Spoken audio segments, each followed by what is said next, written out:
Não existe força maior que a eletricidade desde que o fogo mudou nossas vidas. A produtividade da indústria, da construção e da tecnologia dependem dessa força misteriosa. Mas a eletricidade tem seus riscos. Um momento de descuido, um lapso mínimo, podem resultar em ferimentos graves, equipamentos danificados e morte.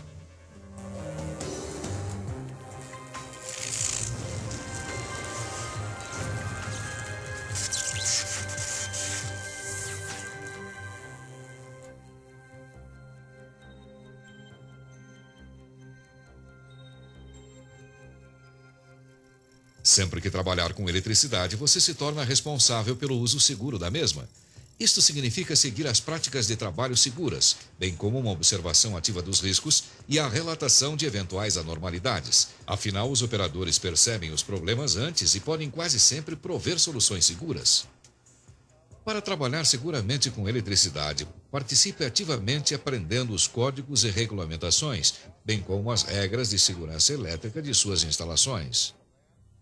Sua segurança pessoal depende do conhecimento e da prática de 3 coisas: os princípios de segurança elétrica, as práticas de trabalho seguras e as respostas corretas às emergências. Este programa de treinamento descreve os princípios e procedimentos elétricos para ajudá-lo a trabalhar com segurança. Vamos começar primeiro com os fatores básicos dos circuitos elétricos.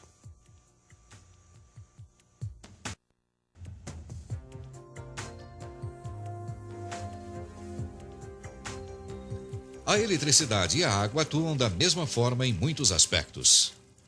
A água pode ser conduzida por uma bomba e armazenada num tanque.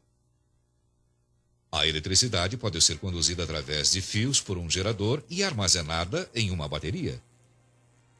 Parada ou em movimento, a água exerce pressão. Uma abertura abaixo do nível num tanque permite que a água flua como resultado da pressão. Quanto mais alto o nível, maior a pressão.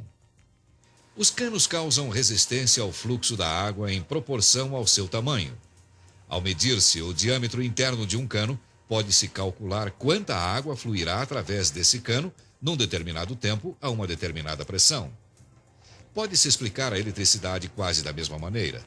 A força eletromotora causada pelos geradores e pelas baterias é, na verdade, a pressão elétrica real, medida em unidades que se chamam volts.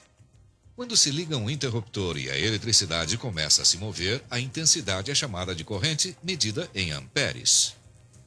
A maior pressão elétrica, voltagem mais alta, normalmente causa uma descarga maior de corrente elétrica, amperagem mais alta. Como os canos de água, as linhas elétricas ou fios tendem a impedir ou a resistir à descarga da corrente. Se a pressão elétrica permanecer a mesma, a taxa da descarga da corrente, amperagem, muda, dependendo do tamanho do fio.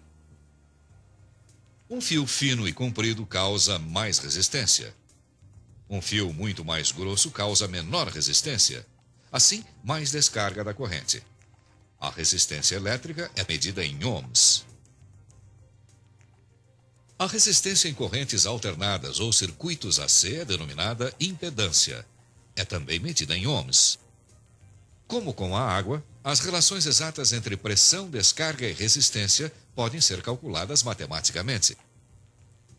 A eletricidade circula facilmente através de certos materiais e é bloqueada por outros.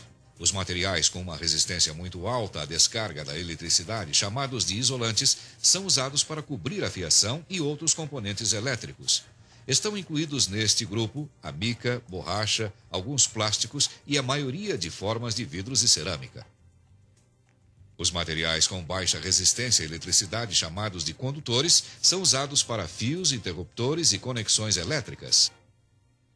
Neste grupo estão incluídos metais como o cobre, o alumínio e o mercúrio de metal líquido. Muitos líquidos não metálicos são condutores também. Um terceiro grupo de materiais, chamado de semicondutores, pode mudar sua resistência para atuar tanto como condutor ou como isolante.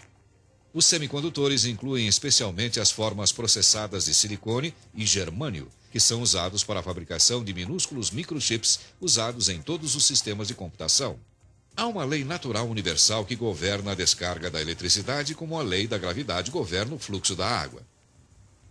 Da mesma forma que a água desce as encostas buscando o nível mais baixo do solo, a eletricidade sempre flui de uma voltagem mais alta para um potencial de voltagem mais baixo, normalmente na Terra.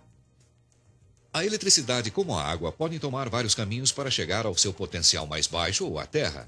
As descargas das correntes são feitas através de todos os circuitos elétricos fechados possíveis, mas a maioria das correntes descarrega através de circuitos fechados com a impedância mais baixa, isto é, a linha de resistência mais baixa.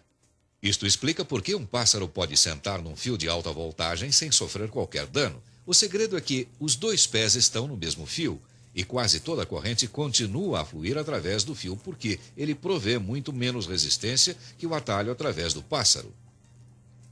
Mas se o pássaro tocar duas linhas separadas, uma diferença no potencial da voltagem faria com que uma porção maior da corrente fluísse através do pássaro, com um resultado muito diferente.